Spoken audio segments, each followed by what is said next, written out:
Alright lads, I want to see if this, my Winter 3-Tree City for Azami, looks as good in the deck as I think it will. So you might notice that Azami has blue sleeves. It's because I bought these blue sleeves for a modern deck, and then when I cut my modern decks back down to 7, I had them left over, so building another commander deck, I took the black sleeves from Azami, and I gave her these blues. Listen, she's a blue deck. She's the Blue Klux Klan. I didn't come up with that myself. Some other viewer told me his buddy calls his mono blue wizard deck that, and I thought it was so funny I stole it. So let's look at the Blue Klux Klan. Probably shouldn't say that because I've got a card in here that triggers some people for some stupid reason. But the lads I play with and I don't really give a shit because I got banned for a stupid reason. Didn't get banned for power, didn't get banned for expense. Got banned because some people got their knickers in a twist over it and they probably don't even fucking play Magic. So screw them, I'm playing with the damn card. Alright, so this Azami is probably my most powerful deck. My strongest, most resilient. It's brutal. I mean, there's a lot of counter spells. Ways of making my wizards bigger. Raising my wizards bigger. I like bigger wizards. Information dealer, so I can sift the top of my library. If I have 10 wizards, I can look at the top 10, put them back however the hell I want, and then go to town. Low mentor, whenever spell or ability control counters a spell. Get a blue merfolk creature token on the battlefield. Once I've got 7 of those, and I get the ball rolling, counter target spell. And the deck does have a Masquid Nexus, so all my creatures become merfolk. Mana shots, Void Mage Prodigy, Cephalid Constable. He's just funny. Really hard to get him through though. 1 blue for a 1/1 Cephalid Wizard. When he deals combat damage to one of your opponents, return up to X target permanents or player controls to their hands, owner's hands, where X is the damage dealt. So normally just picks them for 1. But if I get this out, and he's like a 6/6, not only do they get hit for 6, but I choose 6 things they're going to pick back up and put in their hand, so I don't have to deal with it, or I can maybe counter it. There's the Nykthos Shrine to Nyx. Crawl space. No more than 2 creatures can attack me each combat, so fuck off with your army. This is evil. This is absolutely evil. I only play this. I have played the deck in Prague. Okay, I played the deck in Prague just to test it, and it just wrecked the table. The pub stomping is the term. But in Australia, since everybody's playing at that level, and they're not ashamed about it at all, so Supreme Inquisitor, 4 blue for a Wizard Lord. I wonder how this. So Lord, we call Master of the Pearl Trident a Lord. We call Lord of Atlantis a Lord. We call Death Baron a Lord because Lord of Atlantis. It's a shortcut, verbal shortcut from Alpha, from Beta, from Unlimited, because of Lord of Atlantis. I don't think there's actually that many creatures with the creature type Lord. I don't think that it's really a thing. And the reason I'm saying this is I'm just now realizing he is a Wizard Lord, and I'm trying to think of any other creature I've seen with Lord as a creature. There must be a few, but I cannot think of any. So what does this bastard do? He's only a 1/3 for 5 mana. What a pussy. But tap 5 untapped wizards you control. Search target player's library for up to 5 cards and exile them. Then they get to shuffle. So if you have a way of untapping those wizards and doing it again, or if you have like 10 wizards, if you go through and you take 10 cards out of somebody's deck, you exile them, they're probably dead in the water. You're going to take the win conditions, you're going to take the things that you can't handle, you can't deal with, and they're just going to like, okay, I guess I concede. So I would not play this in Prague. It's just not a nice thing to do. But the shit they're doing in Austrasia, it's not nice either. Anyway, so it looks pretty good so far. You know? So I've got this blue-tinged 3-tree city. Let's take a look. Let's look at it holistically. Yeah, it looks like it belongs in the deck. It fits right in. It's not as noticeable as the green one. I like that. Pretty happy about that. Is there anything else you want to see in here? Anything else notable?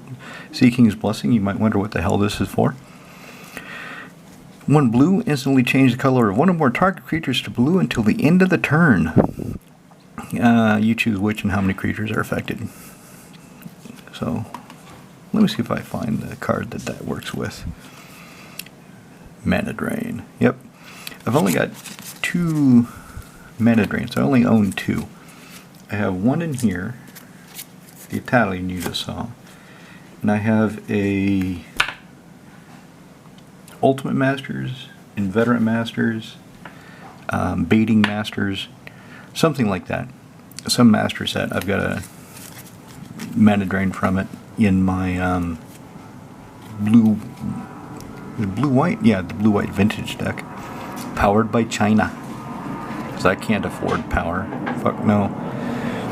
And there goes Plane. This is the only non-wizard in the deck. I didn't want to put him in. I had Archetype of Imagination, but Castillo was having a problem getting her creatures through. She needed a way to give them flying.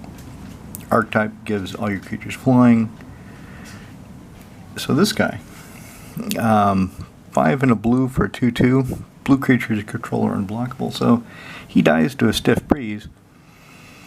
But since the deck is mono blue, I went ahead and made this one. It's like T-Var. T-Var has one non-elf, and that's the monster in the woods.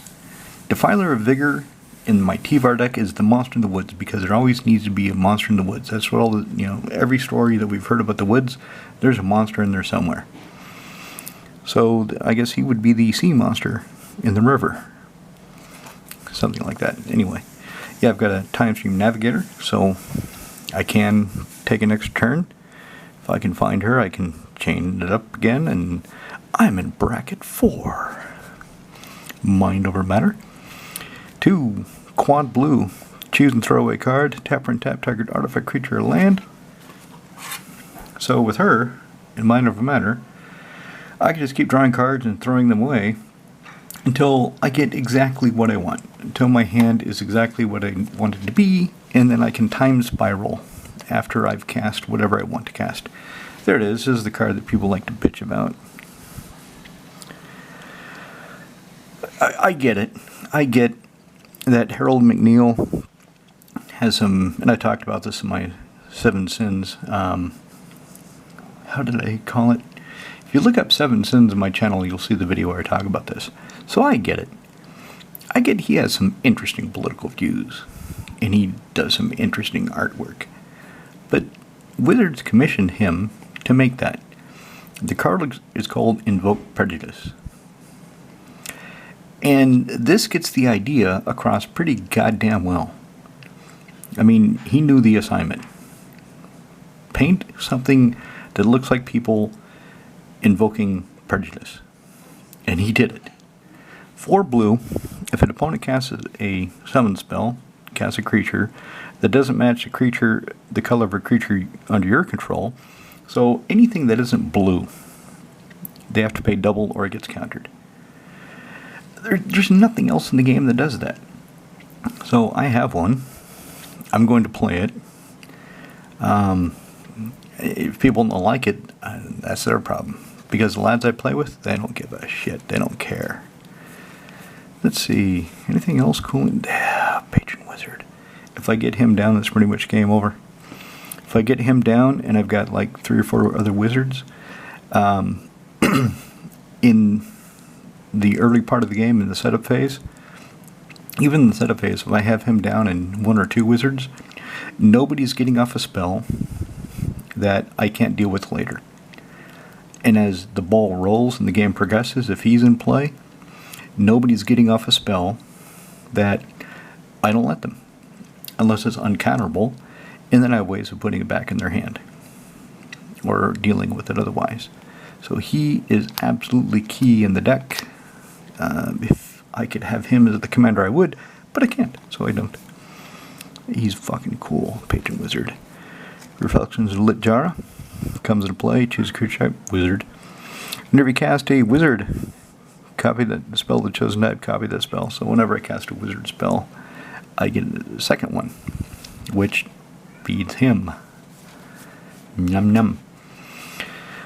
Realm Right. If you're playing any kind of deck with more than 2 colors in blue, and you don't have green, you don't have access to ramp, get one of these guys. They're far more useful than it looks like right now.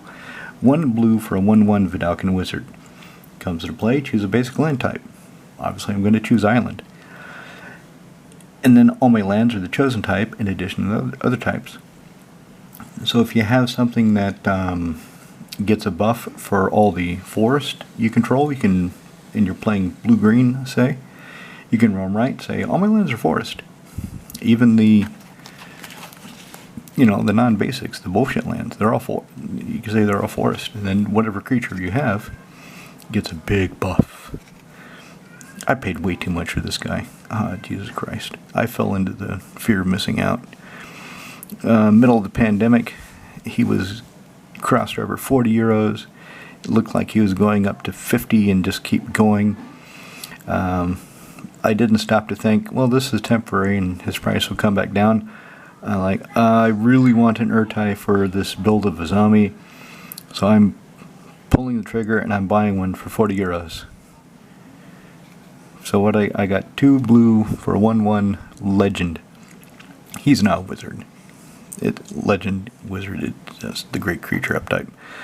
But it also specifically says it counts as a wizard. So if I forget, oh yeah, he does count as a wizard. Colorless blue tap, counter target spell, play doesn't interrupt. So what is excuse me, what is his price now, you might ask? Like €5. It fell like a fucking rock.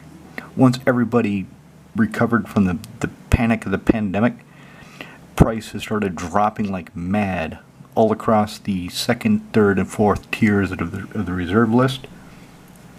And man, he got hit hard. He got clobbered. But I have not actually lost any money until I go to sell him at €5. But then if I do that, I won't have one to play with. So I haven't lost the money yet, but still, Jesus Christ, that's a huge drop. Just like stocks, you don't lose money until I actually go to sell the damn things. Liquid metal coating. So somebody asked me why I don't play liquid metal torque. I forget what it is, but liquid metal torque has another ability. It does something else. So 2 tap, target permanent becomes an artifact in addition to its other types until end of turn. And there's a reason I have this. I'll show you when I find it. And somebody said, well, why don't you play liquid metal torque? And I said, I don't like the art that much. I prefer this art. And he said, that's gross. As in, that's disgusting. Why? What the fuck?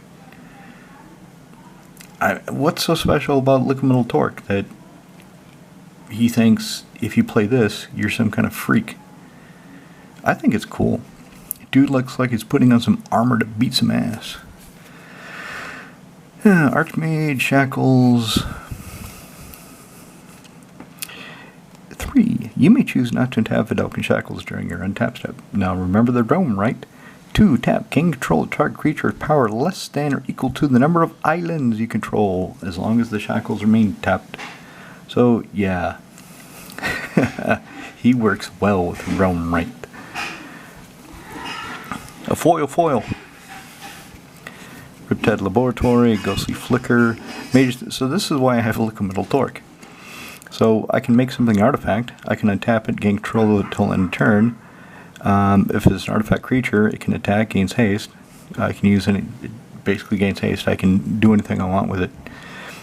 And then when I lose control of it at the end turn, I tap it. So it's kind of just a way to play around, grab things, turn some creature into an artifact.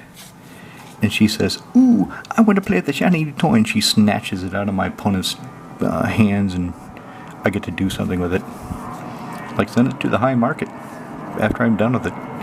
Okay, Master Nyx Lotus. There it is, Maskwood Nexus. Creature controller, every creature type.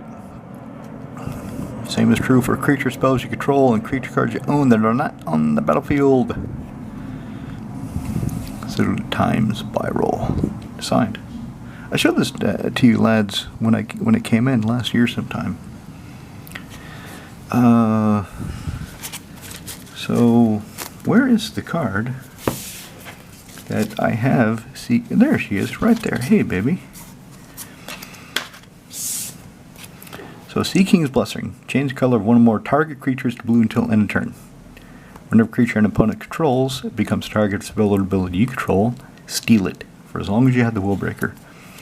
So this is, I do the same thing in Hirobi, except Hirobi kills the damn things.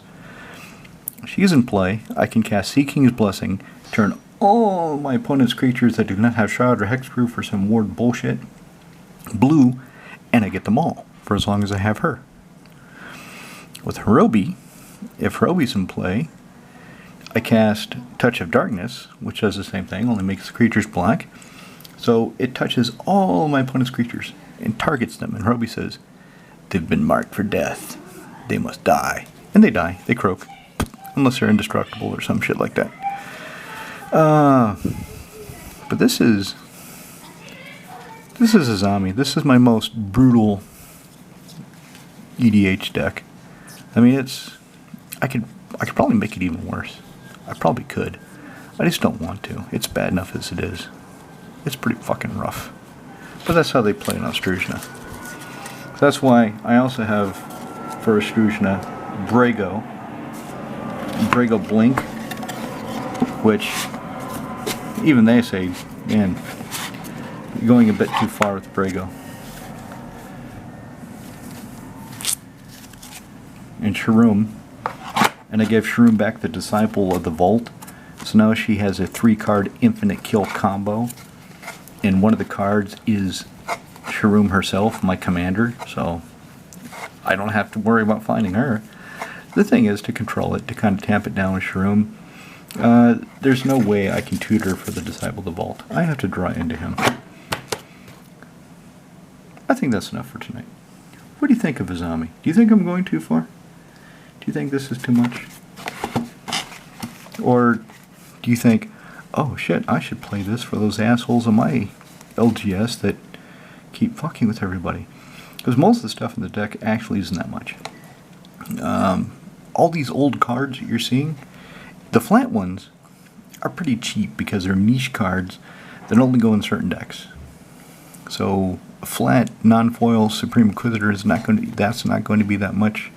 The reason this isn't in here, if I'm drawing cards, blue doesn't have a whole lot of ways of getting lands down faster than 1 per turn. So with this, I can get down extra lands. Of course, it has to be a basic land. I can get them down quicker. What else is cheap when it's flat? This isn't worth a damn thing anyway, flat or foil. I don't think that's worth much. Sea King's Blessing might be a few euros still because it was in Nedru? The deck that got banned in Modern and then it got banned in EDH. The one where you target your shit and you get to draw cards and go to Funky Town. So that probably still has some price memory. That's probably still about 5-10 euros. Caged Sun, flat one non-foil, can't be that much. Master Waves, he's been reprinted.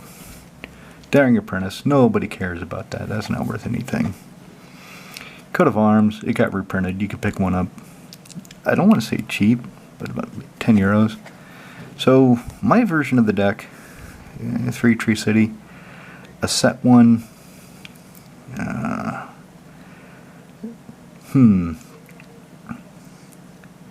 set 3 Tree City, barring the Mana Drain, that might be the most expensive card in the deck. Nykthos. I don't think a flat one is that much. When Nykthos came out, when it was in print, I just started collecting them because I loved it and I knew I was going to use them. So I bought like 4 or 5 foil ones when it was in print and still reasonably priced. Now they're a bit much. What else is expensive in this deck besides Mana Drain, 3 Tree City? She's not. Tower of the Magistrate, that's like a €10 card just because it's old. Mind Over Matter, I don't know. I really don't know. I haven't looked it up for a while. It's not tier 1 reserve list. Soul Ring, shit. You could trip over one if you're walking through your LDS. There's so many scattered around. Yeah, okay, yeah. So if you try to build this deck, this is going to be a problem. 1, because it's expensive. 2, if you play around a bunch of libtard idiots that believe Wizards bullshit, they're going to say, you can't play that, it's banned, it's racist. No, it's not. It's a magic card. It's what you think it is, what you say it is. I mean, you're pretending to be goddamn wizard, summoning creatures to kill another wizard. That's what we're doing. It's all make-believe. So this is whatever you believe it to be. I believe it's a bunch of wizards that are going to go chop the heads off some red wizards. You know, the red wizards and the blue wizards don't like each other. According to, say, Wizard's Retort. So the second mage learned to dissipate blasts of lightning, threat and response. Thus did the study of magic progress. So those guys, they are for blue people. If you're not blue, they don't like you. They're colorist. So anyway, if your LGS is cool with it, you can proxy one up, I guess.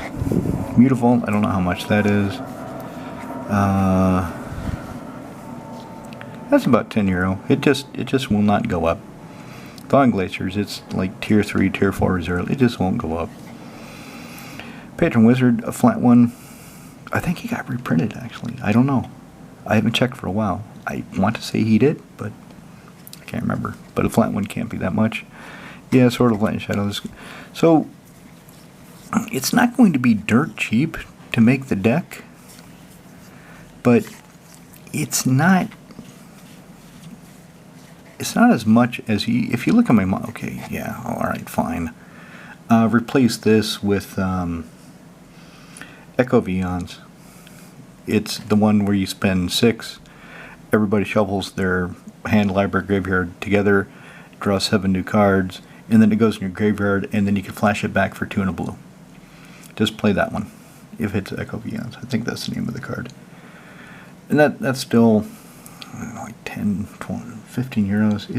It got reprinted in a mystery booster set and a secret lair. So because of lack of printing, it's not cheap, but it's not that much either. Anyway, if you do build this, if you build your variation of it, I wouldn't recommend